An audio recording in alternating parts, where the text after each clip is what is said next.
Mother Nature, Audrey Swindal. Our little garden club was boys and girls, and Jean Villarreal called me and said that she needed the canoes so they could canoe on Mill Dam Lake. Mabel Miller had the canoes and the canoe trailer at her house. I don't remember how many they probably had 4 canoes, I'm guessing. I can't remember. And anyway, we had a station wagon, so we went and we brought the canoes up to Mill Dam Lake the second year. That was the second year at FFGC. The third year, they rented a camp in a little town, I think called Ocklawaha, but the name of the camp was Camp Ocklawaha, and but it was a commercial summer camp, and we rented it for I don't know how long, but both my older children went to that camp. We were just there 1 year. I wasn't going to camp as a volunteer then, but in 1971, they moved to Olino State Park. Now, it could be that they moved there in 1970, but I'm not sure, but it was 70 or 71.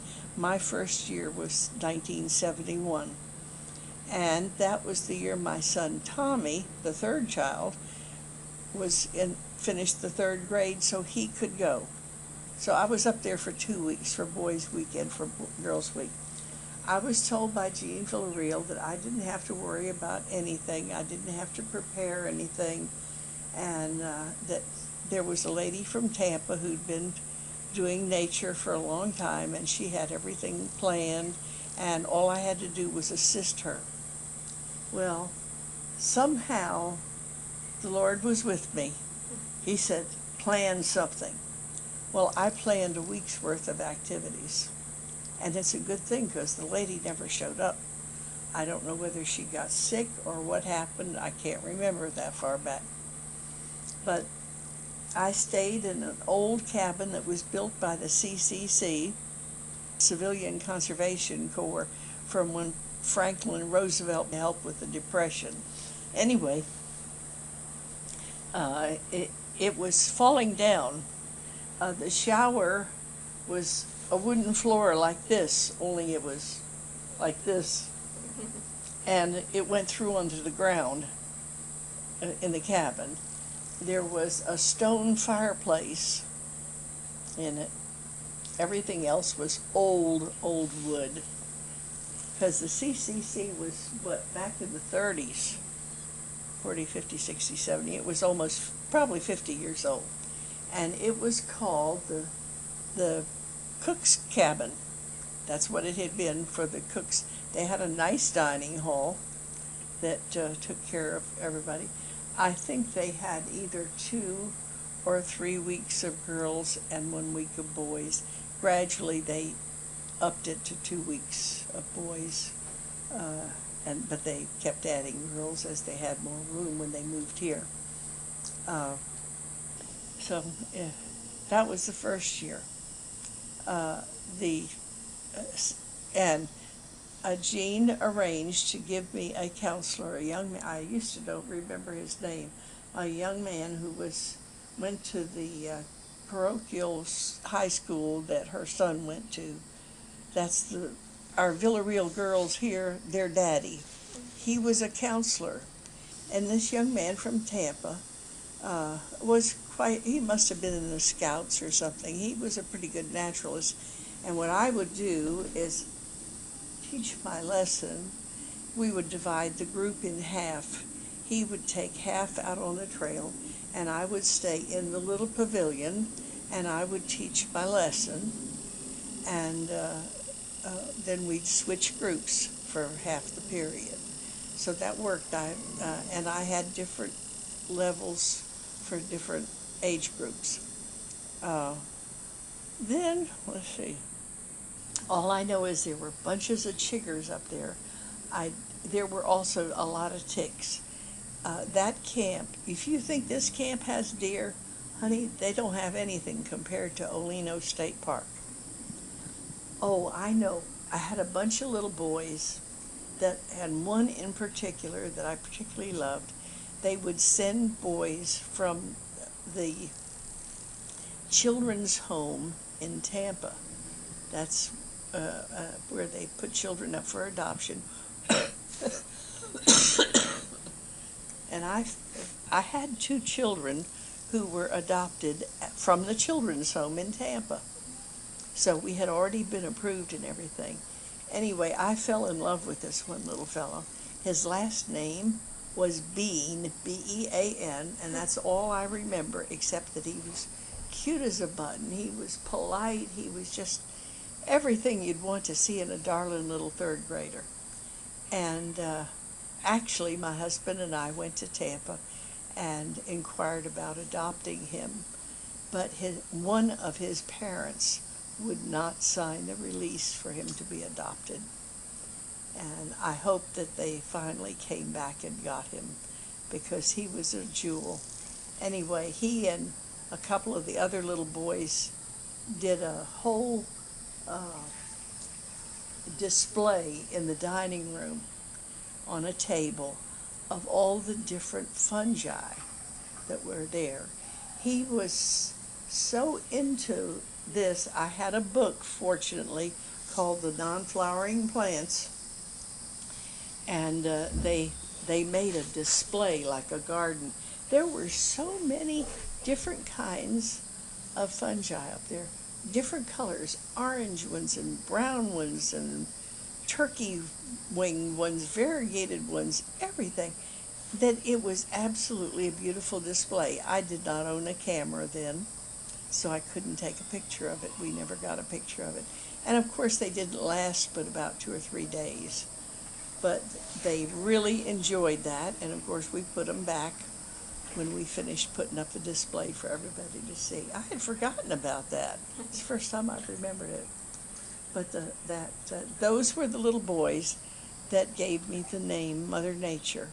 At that time, there was a commercial on television, and it was about whether you could tell butter from margarine, and the theme of it was, you can't fool Mother Nature. And that's all they could say. You can't fool Mother Nature. And so they named me Mother Nature. That was the first year up there. And everybody kept talking about this lady named Sima Tacken. And Sima Tacken, I knew was a lady from Palatka, but that's all I knew about her. But the 2nd year, I went back and met Sima Tacken, but she was not my roommate. My roommate was, and when we got back the 2nd year, the cook's cabin had fallen down. It ended its life. And so we were moved into where Jean and her friend had stayed the year before in the good cabin called the Lair of the Bear. So the 2nd year I stayed in the Lair of the Bear with the lady from Tampa who was just really sweet. And in fact, later when I started to study to be a flower show judge, she invited me to stay with her. So I stayed overnight with her. But anyway, Sima Tacken was put in the office. Now Sima, she was so hungry to learn about anything in nature. It was amazing. It seemed to me like she knew everything about everything in nature. I mean, she knew exactly which way the vine was going to turn. You know, she took me and we would go and sit in front of an anthill. First time we got 2 little benches. We sat in front of an anthill, and she had grated some colored chalk. And these were good-sized ants. And she explained about different jobs of the ants. She'd take different colored chalk and drop on their back, and then we'd time how long it took that ant when he went in the hole how long it took him to come back out again. And we would just watch that ant with different colors of chalk on different ants with different jobs. You know, where are you ever going to learn something like that? And she's like the Pied Piper. I'm a mother of, at that time, 4 children. And I didn't know all this stuff. I was raised in the city in Washington, D.C. And I'm just thrilled to death. I'm just like a sponge soaking it up. She was my mentor. My 4th year was 1974. And that was the year they built these cabins. Sometime, I don't know, it's in the history of the camp. They held a dedication at this piece of property on Lake Pravat. Somebody, I guess, I don't know whether they thought we were ever going to swim in the lake or what, but they decided it should be on a lake. It's my understanding that Jean went to Tallahassee, made some kind of arrangements with her connections. Her husband was a very well-known maritime attorney, and she knew a lot of people in Tallahassee, a lot of legislators. Anyway, somehow, and that's another thing I wasn't privy to, she got the legislature to agree to match funds with the funds that the Garden Club could raise to build this camp. And each district, there are 12 districts in Florida Federation, each district was to donate a cabin. And I can't remember how much money it was. But Bartow Garden Club had been saving money up for a long time and having fundraisers so that we could build a garden center. Well, I was on the board then, the board of directors, and when they did that, I made a motion that we build a cabin with that money, because I said, what are we going to do with a garden center? We don't really need a garden center, and they need another cabin. And I made the motion. Did you know that, Edith? I made the motion to give the money to the camp for a cabin. And that cabin today is Mbakpaji. And the name Mbakpaji, oh, I didn't tell you, Mabel's camp name was Petunia. And as close as we could come in the Indian, in the Seminole language, was Mbakpaji, which is really a hard name, but you get used to it, you know. But it means little flower, because that was as close as they could come to Petunia. So that's why we have 13 cabins at Camp Wekiva. Our first year here was 1974. The 13 cabins were built. The infirmary and office were built, and the dining hall, and I believe the craft hall. I don't believe that the Garden Club raised the money for the craft hall. And you know where the first canteen was? On the corner of the kitchen. They used to come from both sides, but it was just big enough for a cooler. We couldn't have ice cream. It was just enough to keep the drinks cold. So hot it melted candy. Oh, melted candy, that's right. So, anyway, that was the first canteen. I don't know what year they built the big canteen, but boy, it was a thrill to have that big canteen. And we didn't have any storage space. There were the first year in 74, there were no leader cabins. We would have our meetings in the back room in the office, in that back room. And you notice, I don't know if I haven't been back there in a long time, but they had 2 day beds, so they could sleep 2 people back there. They could sleep 2 people in the nurse's room, 2 people where the office manager stays, and 2 people in the front room, which were for the director.